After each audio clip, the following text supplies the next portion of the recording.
ਤੇ ਐ ਕਰਿਓ ਹੈਲੋ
ਨਰਸਰੀ ਦਾ ਕੰਮ ਕਰ ਰਹੇ ਤੁਸੀਂ ਪਟਿਆਲੇ ਮਸ਼ਹੂਰ ਕਾਫੀ ਲੰਬੇ ਜਦੋਂ ਕਰ ਰਹੇ ਹੋ ਕਿੱਥੋਂ ਪ੍ਰੇਰਨਾ ਮਿਲੀ ਕੰਮ ਦੀ ਕੋਈ ਛੁੱਟੀਆਂ ਕੰਮ ਆ ਜਾਂ ਇਹ ਇਨਕਮ ਦਾ ਇਹ ਜਿਹੜਾ ਹਾਰਟੀਕਲਚਰ ਦਾ ਕੰਮ ਹੈ ਮੇਰੇ ਫਾਦਰ ਸਾਹਿਬ ਦੀ 7th ਜਨਰੇਸ਼ਨ ਸੀ। ਉਹਨਾਂ ਨੂੰ ਪ੍ਰੈਜ਼ੀਡੈਂਟ ਅਵਾਰਡ ਵੀ ਮਿਲਿਆ। ਹਾਰਟੀਕਲਚਰ ਡਿਪਾਰਟਮੈਂਟ 'ਚ ਜੌਬ ਕਰਦੇ ਸੀ ਅਤੇ ਮੈਂ ਇਸ ਨੂੰ ਬਹੁਤ ਸ਼ੌਕ ਨਾਲ ਕਰਦਾ ਸੀ। Even after doing engineering father ਸਾਹਿਬ ਨੇ ਮੈਨੂੰ ਸੁਜੈਸਟ ਕਰਿਆ ਤੂੰ ਇਹੀ ਕੰਮ ਕਰ ਤਾਂ ਇਹਦੇ ਵਿੱਚ ਜ਼ਿਆਦਾ ਔਰ ਪੈਸ਼ਨ ਨਾਲ ਕਰਿਆ ਜਾ ਰਿਹਾ। ਮੇਰੀ 8th ਜਨਰੇਸ਼ਨ ਸੀ और बेटा मेरा MBA करके दिल्ली तो उसने भी इसे काम ਨੂੰ ਜੁਆਇਨ ਕਰਿਆ। ਇਸ ਇਜ਼ ਦਾ 9th ਜਨਰੇਸ਼ਨ। ਇਹ ਬਿਜ਼ਨਸ ਦੇ ਨਾਲ ਇਸ ਵਿੱਚ ਸ਼ੌਕ ਔਰ ਪੈਸ਼ਨ ਜਿਹੜਾ ਹੈ ਉਹ ਹੈ ਸਾਡੇ ਨਾਲ ਜੁੜਿਆ ਹੋਇਆ ਔਰ ਅਸੀਂ ਇਸ ਨੂੰ ਇੰਜੋਏ ਕਰਦੇ ਹਾਂ।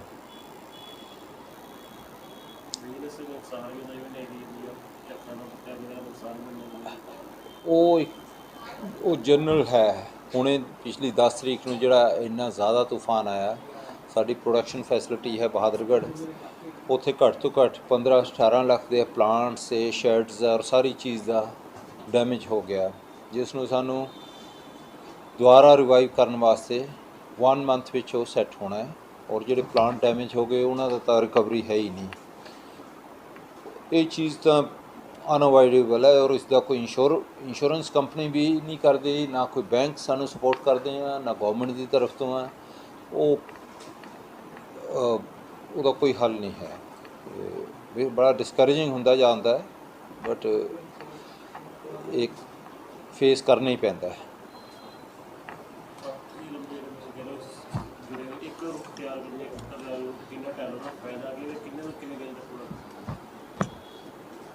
ਤਿਆਰ ਕਰਨ ਵਾਸਤੇ ਜਿਹੜੇ ਐਨੂਅਲਸ ਹੈ ਸ਼ਾਰਟੈਸਟ ਪੀਰੀਅਡ ਦੇ ਵਿੱਚ ਤਾਂ ਜਿਹੜੇ ਸੀਜ਼ਨਲ ਫਲਾਵਰ ਹੈ ਉਹ 3 ਮਹੀਨੇ ਵਿੱਚ ਤਿਆਰ ਹੋ ਜਾਂਦੇ ਹੈ ਅਤੇ ਉਸ ਤੋਂ ਬਾਅਦ ਜਿਹੜੇ ਔਰਨੈਂਟਲ ਪਲਾਂਟਸ ਹੈ ਉਹ 6 ਮਹੀਨੇ ਤੋਂ ਲੈ ਕੇ 1 ਈਅਰ ਤੱਕ ਦੀ ਉਹਨਾਂ ਦੀ ਸਪੈਨ ਹੈ ਪ੍ਰੋਡਕਸ਼ਨ ਦੀ।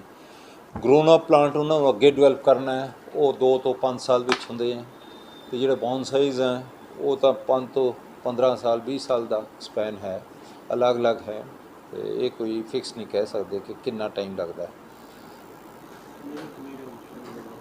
ਰੇਂਜ ਤਾਂ ਜੀ 30-35 ਰੁਪਏ ਤੋਂ ਲੈ ਕੇ ਤਾਂ ਮਤਲਬ ਕਿ 5-10 ਹਜ਼ਾਰ ਤੱਕ ਦੇ ਪਲਾਂਟਸ ਹੈਗੇ ਆ ਆਮ ਨਾਰਮਲ। ਅਤੇ ਅਗਰ ਇੰਪੋਰਟਡ ਅੱਜ ਕੱਲ੍ਹ ਪਲਾਂਟ ਆ ਰਹੇ ਆ ਕੋਈ ਬੌਨਸਾਈ ਗਰੋਨ ਅਪ ਆ, ਉਹਨਾਂ ਦੀ ਤਾਂ ਪ੍ਰਾਈਸਿਸ ਬਹੁਤ ਜ਼ਿਆਦਾ। ਅਜੇ ਅਸੀਂ ਉਸ ਨੂੰ ਵਿੱਚ ਇਨਵੋਲਵ ਨਹੀਂ ਹੋਏ, ਅਗਲੀ ਪਲੈਨਿੰਗ ਹੈ ਕਿ ਇੰਪੋਰਟ ਕਰਨ ਦੀ। ਲੋਕਾਂ ਨੂੰ ਕਿਵੇਂ ਦਾ ਰਿਸਪੌਂਸ ਵਿੱਚ ਲੋਕਡਾਊਨ ਲੱਗਿਆ ਸੀਗਾ, ਕੋਰੋਨਾ ਕਿਵੇਂ ਦਾ ਰਿਸਪੌਂਸ?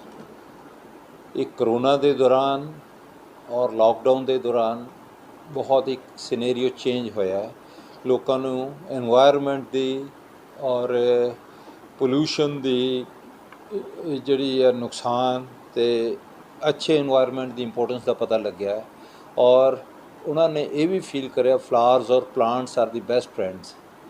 ਉਸ ਨਾਲ ਲੋਕਾਂ ਸ਼ੌਕ ਬਹੁਤ ਜ਼ਿਆਦਾ ਵਧਿਆ ਅਤੇ ਔਰ ਰਿਸਰਚ ਹੋਈ ਆ ਔਰ ਐਕਸਪਲੋਰ ਹੋਏ ਆ ਕਿ ਜਿਹੜੇ ਪਲਾਂਟਸ ਜ਼ਿਆਦਾ ਤੋਂ ਜ਼ਿਆਦਾ ਆਕਸੀਜਨ ਰਿਲੀਵ ਕਰਦੇ ਆ ਉਹ ਅਸੀਂ ਡਿਵੈਲਪ ਕਰਕੇ ਉਹਨਾਂ ਦੇ ਉਹ ਬਣਾਏ ਆ ਅਤੇ ਉਹਨਾਂ ਦੀ ਸੇਲਸ ਹੋ ਰਹੀ ਹੈ। ਕਾਫੀ ਜ਼ਿਆਦਾ ਲੋਕ ਉਸ ਨੂੰ ਯੂਜ਼ ਕਰ ਰਹੇ ਹੈ। ਮੈਡੀਸਨਲ ਪਲਾਂਟਸ ਬਹੁਤ ਹੈਗੇ ਆ ਗਏ ਆ। ਮੈਡੀਸਨਲ ਪਲਾਂਟਸ ਇਹ ਕੁਛ ਤਾਂ ਹੈ ਕਿ ਡਾਇਰੈਕਟ ਤੁਸੀਂ ਕੰਜ਼ਿਊਮ ਕਰ ਸਕਦੇ ਹੋ। ਤੁਲਸੀ ਵੀ ਇੱਕ ਮੈਡੀਸਨਲ ਪਲਾਂਟ ਹੈ ਕਿ ਡਾਇਰੈਕਟ ਪੱਤਾ ਤੋੜ ਕੇ ਤੁਸੀਂ ਉਹਨੂੰ ਕਿਸੇ ਵੀ ਜਗ੍ਹਾ ਯੂਜ਼ ਕਰ ਸਕਦੇ ਹੋ। ਕੁਛ ਮੈਡੀਸਨਲ ਪਲਾਂਟਸ ਹਨ ਜਿਹੜੇ ਉਸ ਵਾਸਤੇ ਪ੍ਰੋਸੈਸਿੰਗ ਇੰਡਸਟਰੀ ਚਾਹੀਦੀ ਹੈ। ਉਹ ਪ੍ਰੋਸੈਸਿੰਗ ਇੰਡਸਟਰੀ ਜਿਹੜੀ ਹੈ ਉਹਦੇ ਵੀ ਬੜੇ ਮਸਲੇ ਆ। ਉਹਨੂੰ ਆਈਦਰ ਜਾਂ ਤਾਂ ਰਾ ਮਟੀਰੀਅਲ ਨਹੀਂ ਮਿਲਦਾ, ਜੇ ਰਾ ਮਟੀਰੀਅਲ ਮਿਲੇ ਤਾਂ ਉਹ ਫਿਰ ਉਹ ਪ੍ਰਾਈਸ ਨਹੀਂ ਪੇ ਕਰਦੇ ਉਹ ਗਰੋਅਰ ਨੂੰ। ਅਤੇ ਇਸ ਕਰਕੇ ਅਜੇ ਇਹ ਮੈਡੀਸਨਲ ਪਲਾਂਟਸ ਦਾ ਇੰਪੋਰਟੈਂਸ ਤਾਂ ਬਹੁਤ ਹੈ, ਪਰ ਉਹਨੂੰ ਪ੍ਰੋਪਰ ਸਹੀ ਇੱਕ ਸੈਟਅਪ ਬਣਨ 'ਚ ਕਿ ਗਰੋਅਰ ਵੀ ਖੁਸ਼ ਰਹੇ, ਪ੍ਰੋਡਿਊਸਰ ਵੀ ਖੁਸ਼ ਰਹੇ, ਕੰਜ਼ਿਊਮਰ ਨੂੰ ਵੀ ਪਿਓਰ ਚੀਜ਼ ਮਿਲੇ ਅਤੇ ਉਹ ਕਿਸ ਤਰ੍ਹਾਂ ਯੂਜ਼ ਕਰਨੀ ਹੈ, ਉਹ ਸਾਰੀਆਂ ਚੀਜ਼ਾਂ ਦੇ ਉੱਪਰ ਬਹੁਤ ਜ਼ਰੂਰਤ ਹੈ ਕੰਮ ਹੋਣ ਦੀ। ਪਾਣੀ ਜਾਂ ਬਾਰਿਸ਼ ਨੁਕਸਾਨ ਹੁੰਦਾ ਤੁਹਾਨੂੰ ਸਰਕਾਰ ਮੈਂ ਆਪਣੇ ਲਈ ਥੋੜ੍ਹੀ ਜਿਹੀ ਐਵੇਂ ਦੀ ਗੱਲ ਨਹੀਂ ਨੁਕਸਾਨ ਸਰਕਾਰ ਨੇ ਆਪਣੀ ਆਪਣੀ ਗੱਲ ਕੀਤੀ ਦੱਸੀ। ਉਹ ਇੱਕ ਫਾਰਮਿੰਗ ਇੱਕ ਅਲੱਗ ਇੱਕ ਕਲਚਰ ਹੈ ਅਤੇ ਉਸ ਦੇ ਉੱਪਰ ਵੀ ਕਿਉਂਕਿ ਅਸੀਂ ਦੂਸਰਾ ਸਾਡਾ ਯੂਨਿਟ ਹੈ ਸੀਡ ਪ੍ਰੋਡਕਸ਼ਨ ਦਾ, ਬਹੁਤ ਨਜ਼ਦੀਕ ਔਰ ਗਹਿਰਾਈ ਨਾਲ ਅਸੀਂ ਜਾਣਦੇ ਹਾਂ ਕਿ ਫਾਰਮਰ ਦੀ ਕਿਆ ਪੋਜੀਸ਼ਨ ਹੈ, ਕਿੰਨੇ ਕੁ ਉਹਦੇ ਖਰਚੇ ਹੈ, ਕਿਆ ਉਹਦੀ ਕਾਸਟ ਹੈ। ਅਤੇ ਅਗਰ ਕਦੀ ਕੋਈ ਨੈਚੁਰਲ ਕਲੈਮਿਟੀ ਆਉਂਦੀ ਹੈ ਉਸ ਦਾ ਇੱਕ ਪ੍ਰੋਸੈਸ ਹੈ ਗੌਰਮੈਂਟ ਦਾ ਵੀ ਕਿ ਉਸ ਦੀ ਗਰਦੌਰੀ ਕਰਨੀ ਆ, ਉਸ ਦੇ ਅਸੈਸ ਕਰਨਾ ਹੈ ਕਿੰਨਾ ਨੁਕਸਾਨ ਹੋਇਆ, ਵਾਕਈ ਹੋਇਆ ਹੈ ਨਹੀਂ ਹੋਇਆ। ਜਿਹੜਾ ਇੱਕ ਮਿਹਨਤ ਦਾ ਛੋਟਾ ਕਿਸਾਨ ਆ ਉਹ ਤਾਂ ਉਹ ਸਾਰੀਆਂ ਜਿਹੜੀਆਂ ਜ਼ਰੂਰਤਾਂ ਹੀ ਨਹੀਂ ਪੂਰੀਆਂ ਕਰ ਪਾਉਂਦਾ ਹੈ। ਅਤੇ ਕੁਛ ਗੌਰਮੈਂਟਸ ਦੀ ਵੀ ਫਾਈਨੈਂਸ਼ੀਅਲ ਹਾਲਤ ਇੰਨੀ ਸਟਰੋਂਗ ਨਹੀਂ ਹੈ ਕਿ ਫਾਰਮਰ ਨੂੰ ਉਸ ਵਕਤ ਜਿੰਨਾ ਉਹਦਾ ਐਕਚੁਅਲ ਨੁਕਸਾਨ ਹੋਇਆ ਉਹ ਪੂਰਾ ਪੇ ਕਰ ਸਕਣ। ਇਸ ਕਰਕੇ ਉਹ ਤਾਂ ਸੋਚ ਕੇ ਚੱਲਣਾ ਪੈਂਦਾ ਜ਼ਿਮੀਂਦਾਰ ਨੂੰ ਕਿ ਇਹ ਚੀਜ਼, ਔਰ ਇਹੀ ਰੀਜ਼ਨ ਹੈ ਜਿਸ ਕਰਕੇ ਕਿ ਉਹ ਉਹਨਾਂ ਦੇ ਲੋਨਸ ਔਰ ਡੈਬਟਸ ਵੱਧਦੇ ਜਾ ਰਹੇ ਜਾਂ ਡਿਸਟਰਬ ਹੋ ਜਾਂਦੇ ਹੈ। ਕਦੀ ਵੀ 5 ਸਾਲ 'ਚ ਇੱਕ ਵਾਰੀ ਕੋਈ ਆ ਗਈ ਤਾਂ ਉਹ ਰਿਕਵਰ ਹੋਣਾ ਮੁਸ਼ਕਿਲ ਹੋ ਜਾਂਦਾ ਉਹਨੂੰ। ਲੋਕਾਂ ਨੂੰ ਇਹ ਨਹੀਂ ਪਤਾ ਪਲਾਨ ਲਾਣੇ ਕਿਵੇਂ ਆ, ਕੋਈ ਮਤਲਬ ਕਿ ਰੇਤਾ ਪਾ ਲੈਂਦਾ, ਕੋਈ ਦਵਾਈ ਦਵਾਈ ਹੁੰਦੀ ਹੈ ਖਾਸ ਕਰਕੇ ਮਿਸਪੈਡ। ਹੁਣ ਅਸੀਂ ਸ਼ੁਰੂ ਕੀਤਾ ਇਸ ਚੀਜ਼ ਨੂੰ। ਇਹੀ ਪ੍ਰੋਬਲਮ ਹੁੰਦੀ ਹੈ ਕਿ ਕੋਈ ਬਹੁਤ ਜ਼ਿਆਦਾ ਹਾਰਡ ਸੋਇਲ ਯੂਜ਼ ਕਰਦਾ, ਕੋਈ ਬਿਲਕੁਲ ਅਨਫਰਟਾਈਲ ਸੈਂਡ ਯੂਜ਼ ਕਰ ਲੈਂਦਾ ਹੈ, ਕਿਸੇ ਵਿੱਚ ਉਹ ਕੱਚੀ ਜਿਹੜਾ ਗੋਬਰ ਪਾ ਲੈਂਦਾ, ਉਸ ਨਾਲ ਫੰਗਸ ਅਤੇ ਹੋਰ ਗੈਸਿਸ ਜਨਰੇਟ ਹੁੰਦੀਆਂ। ਅਤੇ ਅਸੀਂ ਹੁਣ ਡਿਵੈਲਪ ਕਰਨਾ ਸ਼ੁਰੂ ਕਰਿਆ ਰੈਡੀਮੇਡ ਪੋਟਿੰਗ ਮਿਕਸਚਰ, ਜਿਸ ਵਿੱਚ ਕਿ ਕੋਕੋਪੀਟ ਹੈ, ਖਾਦ ਹੈ, ਸਹੀ ਬਿਲਕੁਲ ਫਰਟਾਈਲ ਸੋਇਲ ਹੈ, ਕਿੰਨੀ ਕੁਆਂਟਿਟੀ ਪਾਣੀ ਹੈ ਅਤੇ ਪੋਰਸ ਮਟੀਰੀਅਲ ਪਾ ਕੇ ਯੂਨੀਫਾਰਮ ਰੈਡੀ ਟੂ ਯੂਜ਼ ਅਸੀਂ ਹੁਣ ਦੇ ਰਹੇ ਹਾਂ ਔਰ ਲੋਕਾਂ ਨੂੰ ਬਹੁਤ ਹੀ ਅੱਛਾ ਰਿਸਪੌਂਸ ਮਿਲ ਰਿਹਾ ਉਸ ਦਾ। ਕਾਫੀ ਲੋਕਾਂ ਨੂੰ ਸ਼ੌਂਕ ਹੈ ਲਾਉਣ ਵਾਲੀ ਜਗ੍ਹਾ ਨਹੀਂ ਕਰਦੇ। ਹਾਂਜੀ ਹਾਂ ਹਾਂ ਹਾਂਜੀ ਹਾਂਜੀ ਇਹ ਲਾਕਡਾਊਨ ਦਾ ਜਿਹੜਾ ਹੈ ਲੋਕ ਬਹੁਤ ਜ਼ਿਆਦਾ ਨੈੱਟ ਦੇ ਉੱਪਰ ਆਉਂਦੇ ਰਹੇ ਅਤੇ ਔਰ ਉਹਨਾਂ ਨੂੰ ਪੈਸਟੀਸਾਈਡ ਫ੍ਰੀ ਆਰਗੈਨਿਕ ਸਬਜ਼ੀਆਂ ਦੀ ਇੰਪੋਰਟੈਂਸ ਦਾ ਪਤਾ ਲੱਗਿਆ ਹੈ।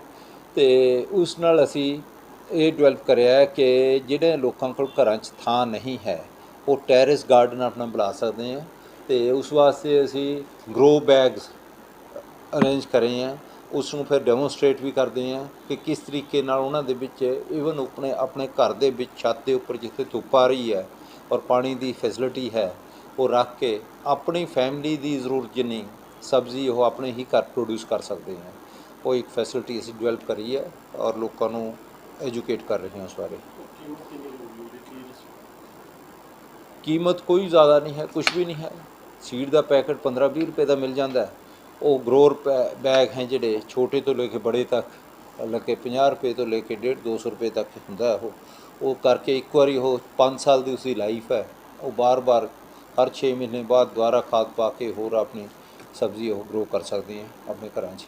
ਕਾਰਨ ਕੀ ਲੋਕੀ ਨੂੰ ਫਾਰਮਿੰਗ ਨੂੰ ਕੰਮ ਕਾਫੀ ਪਿੱਛੇ ਆਉਂਦੇ ਜਾਂਦੇ, ਕਈ ਵਾਰ ਬਿਜ਼ਨਸ ਆ ਜੀ ਛੋਟੇ ਵਰਗੇ ਛੋਟੇ ਹੁੰਦੇ ਆ, ਇਹ ਸਿਰਫ ਅਨਾਜ ਸੀਜ਼ਨ ਨੂੰ ਸੀਜ਼ਨ ਕੰਮ ਕਰਕੇ ਕੋਈ ਹੋਰ ਕੰਮ ਕਰਦੇ।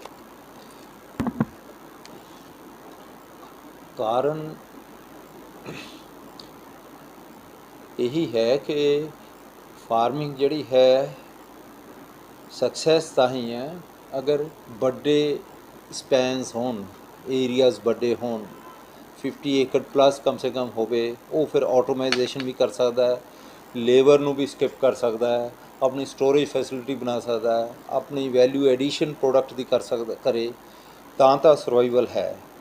ਇੱਥੇ ਫਾਰਮਿੰਗ ਜ਼ਮੀਨਾਂ ਡਿਵਾਈਡ ਹੁੰਦੀਆਂ ਘਟਦੀਆਂ ਜਾ ਰਹੀਆਂ। ਉਹਦੇ ਵਿੱਚ ਉਸਦੀ ਇਹ ਸਾਰੀ ਆਪਣੀ ਜ਼ਿੰਦਗੀ ਦੀ ਅਗਰ ਅੱਛੀ ਲਾਈਫ ਸਟਾਈਲ ਜੀਣਾ ਤਾਂ ਉਸ ਨੂੰ ਸਪੋਰਟ ਨਹੀਂ ਕਰਦੀ।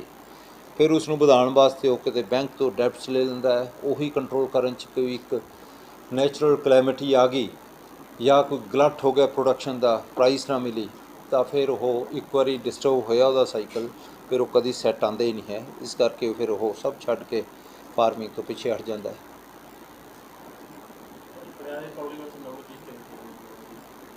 ਪਟਿਆਲੇ ਪਬਲਿਕ ਵਾਸਤੇ ਤਾਂ ਅਸੀਂ ਬਹੁਤ ਸਾਰੀ ਚੀਜ਼ਾਂ, ਟਿਸ਼ੂ ਕਲਚਰ ਅਸੀਂ ਟਾਈ ਅਪ ਕਰਿਆ ਹੈ ਕੰਪਨੀ ਨਾਲ, ਜਿਹੜੀ ਕਿ ਪੂਨੇ ਦੇ ਵਿੱਚ ਉਹਨਾਂ ਦੀ ਲੈਬਸ ਹੈਗੀਆਂ, ਉੱਥੋਂ ਪ੍ਰੋਡਿਊਸ ਕਰਦੇ ਹਾਂ ਅਸੀਂ ਬੜੀ ਨੋਮੀਨਲ ਪ੍ਰਾਈਸ ਦੇ ਉੱਪਰ। ਇਨਡੋਰ ਪਲਾਂਟਸ ਹਨ ਜਿਹੜੇ ਜ਼ਿਆਦਾ ਤੋਂ ਜ਼ਿਆਦਾ ਆਕਸੀਜਨ ਰਿਲੀਜ਼ ਕਰਦੇ ਹਾਂ, ਉਹ ਅਸੀਂ ਹਰ ਮਹੀਨੇ ਨਵੀਆਂ ਤੋਂ ਨਵੀਆਂ ਆਈਟਮਾਂ ਇੰਟਰੋਡਿਊਸ ਕਰ ਰਹੇ ਹਾਂ, ਜਿਸ ਨੂੰ ਲੋਕ ਬਹੁਤ ਜ਼ਿਆਦਾ ਐਪਰੀਸ਼ੀਏਟ ਕਰਦੇ ਹੈ। ਇਸ ਤੋਂ ਇਲਾਵਾ ਹੁਣ ਜਿਹੜੇ ਪਟਿਆਲੇ ਦਾ ਸਾਡੀ 3 ਸੈਟਅਪ ਹੈ। ਇੱਕ ਪ੍ਰੋਡਕਸ਼ਨ ਫੈਸਿਲਿਟੀ ਬਹਾਦਰਗੜ੍ਹ ਹੈ, ਪਟਿਆਲੇ ਦਾ ਮੇਨ ਸਿਟੀ ਦੇ ਵਿੱਚ ਇੱਕ ਨਰਸਰੀ ਹੈ, ਇੱਕ ਨਾਭਾ ਰੋਡ 'ਤੇ ਨਰਸਰੀ ਹੈ, ਅਤੇ ਉਹ ਅਸੀਂ ਉਹਨਾਂ ਦੀ ਹਰ ਨੀਡ, ਖਾਦ ਹੈ, ਸੀਡ ਹੈ, ਇਰੀਗੇਸ਼ਨ ਇਕਵਿਪਮੈਂਟ ਹੈ, ਗਾਰਡਨ ਟੂਲਸ ਹੈਗੇ ਹੈ, ਡਿਫਰੈਂਟ ਤਰ੍ਹਾਂ ਦੇ ਪਲਾਂਟਰ ਹੈਗੇ ਹੈ, ਗਰੋਅਰ ਬੈਗ ਹੈ, ਸਿਰੈਮਿਕ ਬੈਗਸ ਹੈ, ਪॉट्स हैं, ਅਤੇ ਉਹ ਪਲਾਸਟਿਕ ਦੇ ਹੈ, ਫਾਈਬਰ ਦੇ ਹੈ, ਲਾਨ ਮੋਵਰਸ ਹੈ। ਉਹ ਹਰ ਚੀਜ਼ ਅਸੀਂ ਇੱਕ ਹੀ ਉਸ ਵਿੱਚ ਪ੍ਰੋਵਾਈਡ ਕਰੀ ਹੈ। ਇੱਥੇ ਸਾਡੀ ਨੈਸ਼ਨਲ ਨਰਸਰੀ ਹੈ ਪਟਿਆਲੇ ਮੇਨ ਸਿਟੀ ਦੇ ਵਿੱਚ, ਅਤੇ ਉਹਨਾਂ ਨੂੰ ਕਿਤੇ ਹੋਰ ਜਾਣਾ ਨਹੀਂ ਪੈਂਦਾ। ਹਰ ਤਰ੍ਹਾਂ ਦੀ ਫੈਸਿਲਿਟੀ ਉਹਨਾਂ ਨੂੰ ਅਸੀਂ ਪ੍ਰੋਵਾਈਡ ਕਰਦੇ ਹਾਂ।